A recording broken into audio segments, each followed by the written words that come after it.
everybody, this is the Wikstrand. So, Mean Street is not the debut film of one Martin Scorsese, but it's most definitely his breakthrough film and contains a lot of the things that we associate with him today. The voiceover, the New York, the gangster setting, the inner monologues, the characters, and the way of making films. It's all here, but it is a little bit more unpolished, gritty, and down to earth.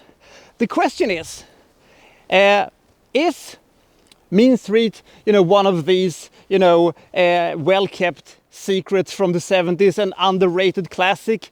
The short answer to that is no. It is a good movie, but it might be a bit of an unfair competition, putting this movie in, competition with the other things that Scorsese has done over the years. But I will still maintain that standing on its own, it is still not a great movie, but it is a good movie. Let's find out what this movie is about, and if you think that you will like it more than I did.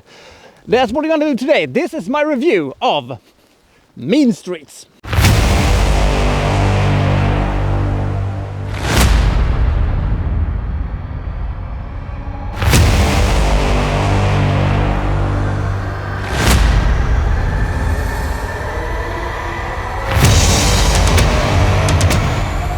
So Charlie, played by Harvey Keitel, he's a low-level mobster in Little Italy in New York. And he, works as a collector for, the local mob. And, he's tried to do this as dignified and with as much understanding and as much kindness as he can in this, line of work. There is a lot of, appearances that is important to him. He dresses nice and, give this air of elegance about him. He's also a devoted Catholic who, goes to church and, tries to figure out if his soul is damned and, things like that. He really wants it to appear that he is somebody and not just some, street trash. There is a lot of problems, however, on the plate for Charlie. The biggest of them all is, of course, Johnny Boy, played by a very young Robert De Niro, who has absolutely zero fucks to give when it comes to anything. He owes everybody money and he just, borrows more from more people and doesn't really want to pay them back or, want to, respect the other people in the mafia organization. He is a pain in the ass to everybody, and he is a person who is short and sweet, a shit disturber. He's, the classical character that Joe Pesci would play in later movies such as Casino and Goodfellas, but he did better, if I can say so myself. And to be fair, that is sort of actually the story that we have. We have Charlie and Johnny Boy, who is just, roaming around in Little Italy and, causing problems, and him trying to talk some sense into Johnny Boy, and they screw a couple of college kids out of some money that they were going to buy drugs for, but now they can take them and go to the movies instead. And we have this brawl that they have in the pool hall, which is a very unorganized and kind of a ruckus little brawl they have there, but it doesn't really go anywhere. This movie feels a bit rudderless, and it doesn't have that much of a plot.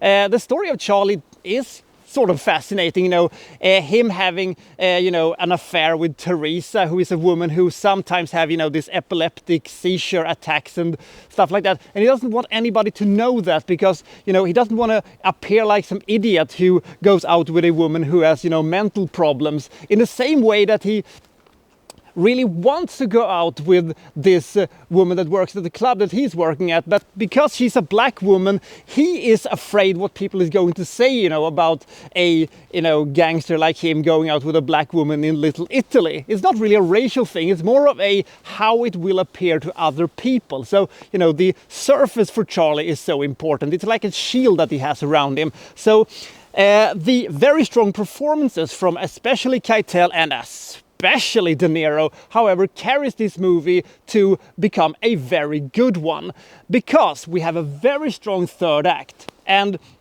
we have a finish that I think is quite excellent. It is a classic Martin Scorsese ending to the whole thing, but if we could have had a more interesting story about the comings and goings of the organized crime in New York, that could have been something, but we barely get a glimpse into the whole thing. But what this movie has in spades are atmosphere and gritty New York atmosphere. It is covered in it. This despite the fact that this movie is actually shot in Los Angeles. Hands up if you didn't know this before today. How the hell did Scorsese, with this, limited budget, how was he able to convince me that we were in New York City? It's fucking amazing.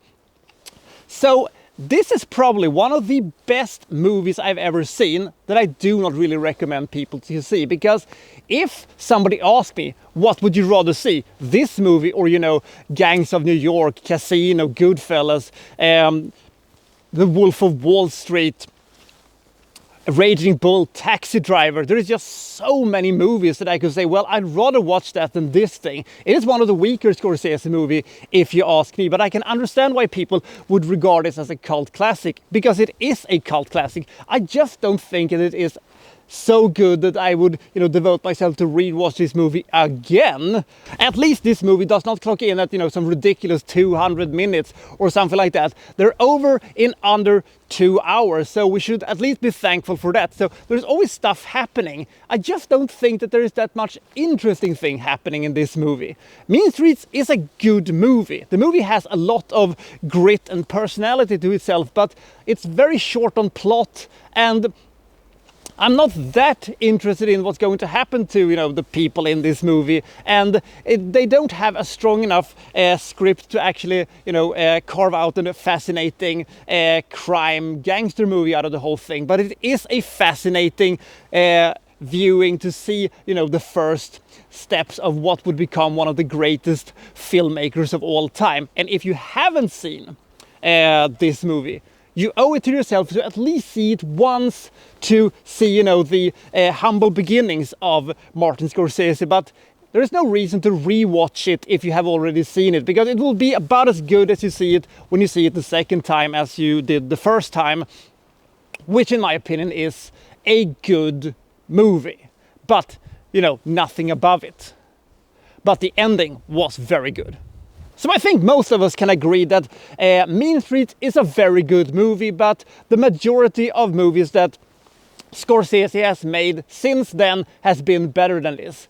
I give Mean Streets 61 points. It is a good movie with good performances, but it lacks severely when it comes to the plot. But I will say that I am impressed of exactly how big they were able to make this movie feel, despite the very, very low budget it had. So which one is your favorite Scorsese movie? Comment below, and I'll see you next time from Well So and So reviewing, well, such and such. Thank you for watching. Thank you very much.